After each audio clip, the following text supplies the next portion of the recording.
$3.7 billion fine and Brad Garlinghouse is pissed. I'm going to tell you why, because it's going to piss you off too. And Sam Bankman-Fried extradited to the United States. Two of his cohorts have pled guilty. Ooh, they're going after Sam, everyone.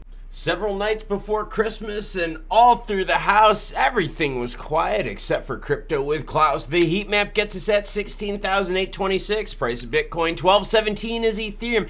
XRP highlighted today's show, sitting at 34.6, up 1% in the last 24 hours.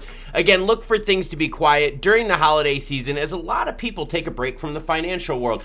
But guess who's not taking a break? Oh yeah, FTX founder Sam Bankman-Fried back in the U.S. as two associates plead guilty to fraud. That's right, Caroline Ellison and Gary Wang have pled guilty to wire fraud, securities fraud, and commodities fraud. Now just throwing it out there.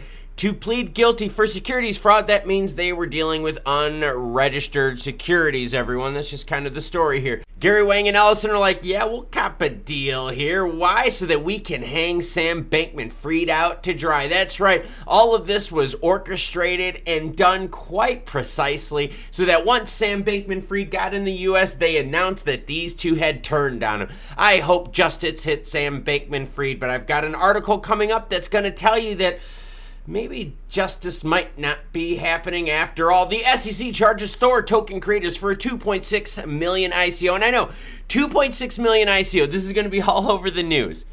But a $3.7 billion fine will barely be a blip on the radar, and Garlinghouse is pissed, and so am I. The United States SEC announced on Wednesday it charged Thor Technologies and its co-founders with conducting an unregistered sale of securities in the form of initial ICO. This was between March and May of 2018.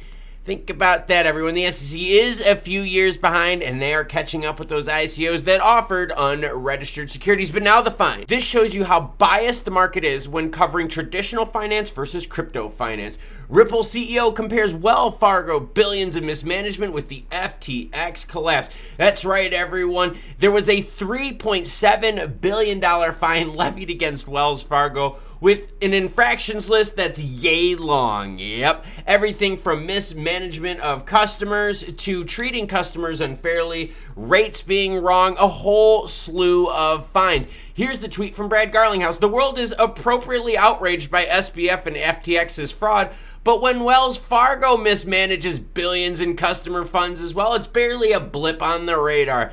That's right, we only care about FTX, but what about Wells Fargo? 3.7 billion, everyone. 3.7 billion, and I guarantee you didn't hear it up until this story right here. But every little minor crypto infraction is gonna get the news all riled up. Oh, crypto is bad, crypto is bad. Wells Fargo continuously breaks the law, continuously screws its customers, gets away with it. Why? Because its business is making so much money, it's able to pay the fines and say, hey, the fines are just a cost of doing business in our industry. And oh, this isn't the first time Wells Fargo has gotten in trouble. Let me show you their rap sheet. Here's that Wells Fargo rap sheet I promised you. Yes, fines all over the place. Let's just highlight a few of the big ones. 100 million against Wells Fargo, another 1 billion, 50 million, 480 million, 2.9 billion in 2018, 575 billion in 2018 as well, 2019, 10 million, February 2023, a billion, February also 35 million, another 20 million. Oh my God, everyone. Wells Fargo rap sheet of fines. And we're worried about crypto?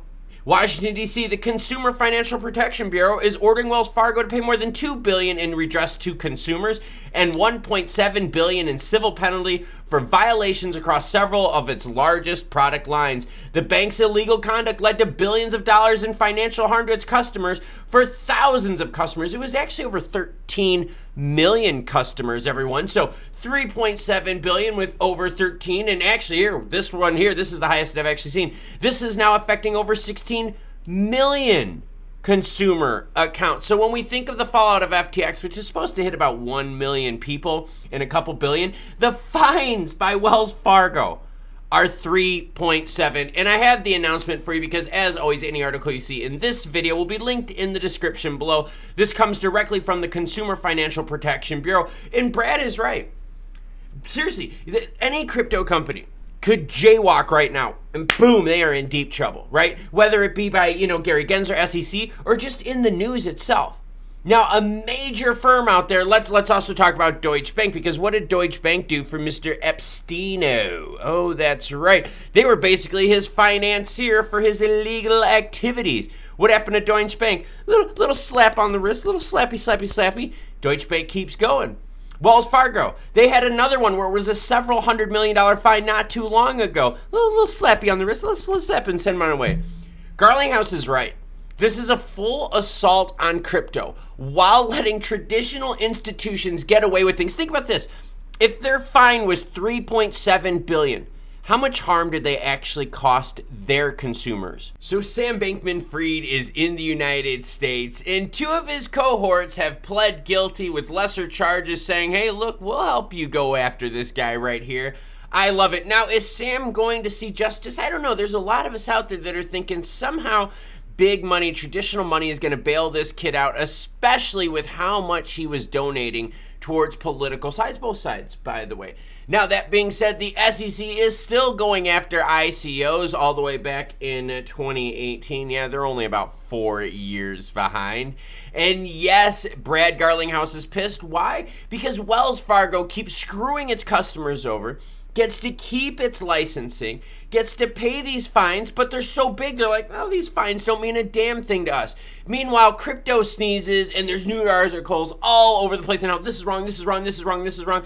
Same thing with the FTX stuff, right? The FTX stuff is all over the news, and the harm that's done by Wells Fargo was much greater than done by FTX. And you know what the worst part is, everyone?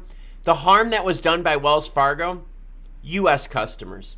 Most of FTX's problem outside of the U.S. So why is it that U.S. news sources are covering so much on something that barely applies to U.S. people and U.S. finances, but something that totally applies to U.S. finances and U.S. people, the, Wells Fargo $3.7 billion fine, you don't even hear anything about? It's crazy stuff. Totally biased against crypto out there. I'm pissed with Brad Garlinghouse, and you should be pissed too. Now, as more news breaks, I'll obviously be sure to share it with you. Until then, keep your curiosity going with this video right here. In-depth crypto Web3 action for you. Thank you very much for watching. I will catch you guys all up later as more news breaks. Take care, cool cats.